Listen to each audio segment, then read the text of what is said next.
Welcome back, guys. IKEA and NIO have a new partnership coming up. They built their first, the 800 battery swap station at an IKEA hotspot in the eastern part of China, guys. Let's zoom out a little bit and look at it from an international perspective. IKEA has a very high brand value.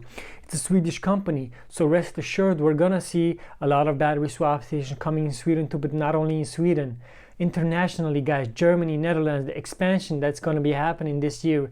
A lot of IKEAs are present in those countries where NIO will be available this year. So it's not only going to be the Shell stations, but it's also going to be the IKEA stores. This is just an amazing thing, guys, that NIO is doing right now, combining their brand value with other companies' brand value. Even though NIO isn't as known as IKEA right now, or even Shell, it's heightening its own brand value by mixing itself up with those companies that already are very famous. A spokesperson from NIO specifically said the launch of the station is just the first step in the partnership, and more battery swap stations will appear in IKEA malls in the future. As one of the world's largest retailers, IKEA has been active in addressing climate change and actively promoting green development. NIO's announcement said that adding that the partnership will further promote green sustainability and bring an additional guardian. In other news, guys, one of the most important executives from VOLVO Germany will be joining NIO. They said specifically Volvo's director of commercial operations in Germany will join NIO in March as the Chinese EV car maker's general manager for the German market. His name is Rolf Kranz. He was the director of commercial operations at VOLVO Germany. He will leave the company at the end of February at his own request to join NIO. Kranz worked for VOLVO Germany for 10 years and has several management positions in the company. He's very experienced. He worked for Aston Martin, Toyota, and Lexus. So it's a great addition to the NIO Europe team, especially Germany, because Germany is the biggest market throughout whole Europe. And I got another article, guys, from CITIC Securities, where they are stating that there will be over 30,000 battery swap stations by the year of 2025. Mind you, NIO just wants to build around 4,000 NIO battery swap stations. This means that they are expecting around 26,000 battery swap stations coming from other companies. CATL's announcement of its new brand VOLVO is seen as an important endorsement of the battery swap model. Although the power battery giant has not released details of its business plan, NIO's model may be the most viable option in the eyes of analysts. NIO's battery as a service model may be the mainstream option for players in the battery swap space. The team expects 2022 to be the first year of substantial and rapid growth for the battery swap model, with more than 3,000 new battery swap stations expected to be added in China this year, which will bring the total to over 4,500 battery swap stations. So CITIC Securities is assuming here that by 2025 we're going to have over 30,000 in battery swap stations, which is very reasonable, guys, because when we look at China's landscape, we can see that they only got like skyscrapers in the cities, and the people in the cities are the guys that can buy the NIO cars.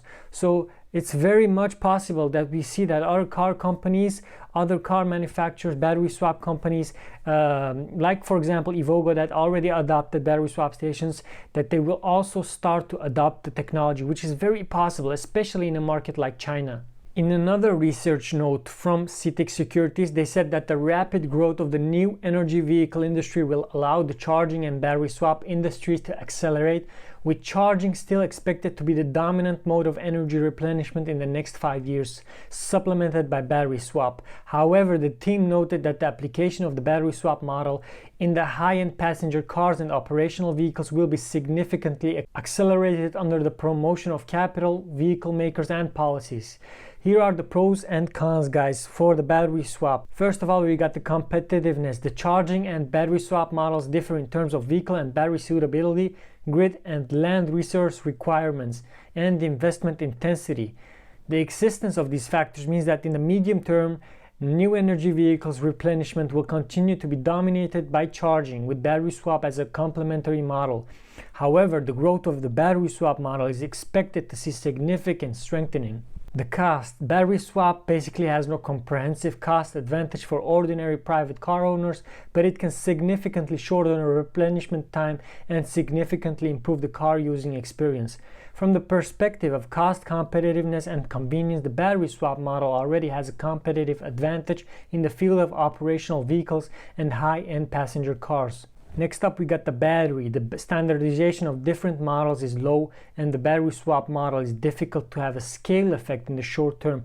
But battery packs are monitored by battery swap operators for unified charging and specialized care, which facilitates the subsequent gradual utilization and extends the value life of the battery and its resource products. And next up, something very important, guys, the grid. The battery swap model is more grid friendly and helps save investment in grid retrofitting.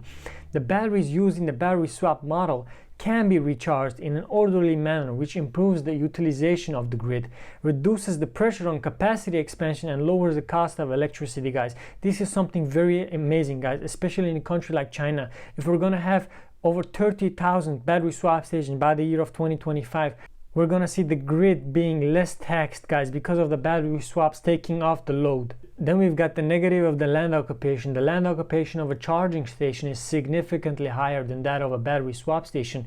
But battery swap stations can help cities, especially large cities, use land more efficiently. Then we've got profitability, guys. For charging facilities, 8 to 9% utilization is the break-even point, and the current average utilization rate for the industry is only about 6%.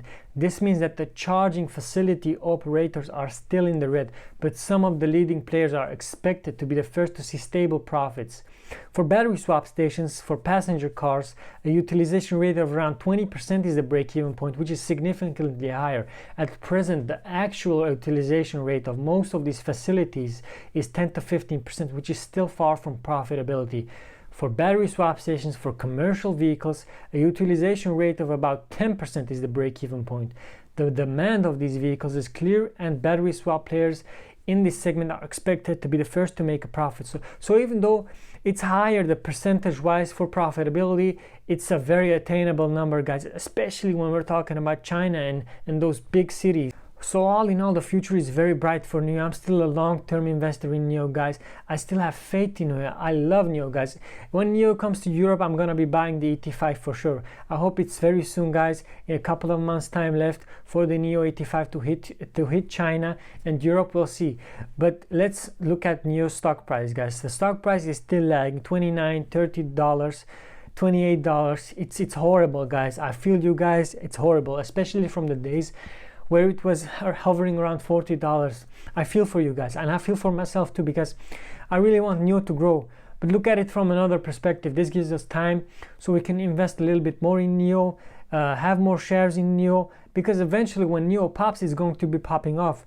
Look at it this way. Brian Deese still is the right hand of Joe Biden right now, guys. He worked for BlackRock. BlackRock is heavily invested in NIO.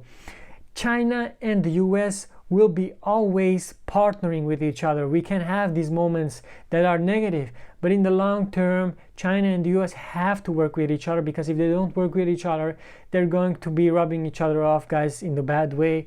It's not good for each other. Their economies will be collapsing if they keep on fighting like this. And I'm happy, to be honest, that in today's day and age, we're seeing a lot of real truth coming out from the US, from China, that they want to cooperate, guys. Don't look at the media, don't look at the sensation articles that are writing a lot of BS in today's day and age. They just want to get your shares cheap, especially now when a lot of those Chinese stocks are being hit, guys. Even let's look at, for example, Alibaba. It was heavily hit, guys, a company like Alibaba. So don't take it too much at your heart, guys. This stuff happens, and only the long-term people win at the end of the day. Just look at the stock market overall. The stock market never loses if you go long-term. So I hope you guys enjoyed this video. I'll see you guys in the next one. Keep your hearts up, keep your love up, guys, because you gotta stay long-term in this game. I'll see you in the next one. Ciao, ciao.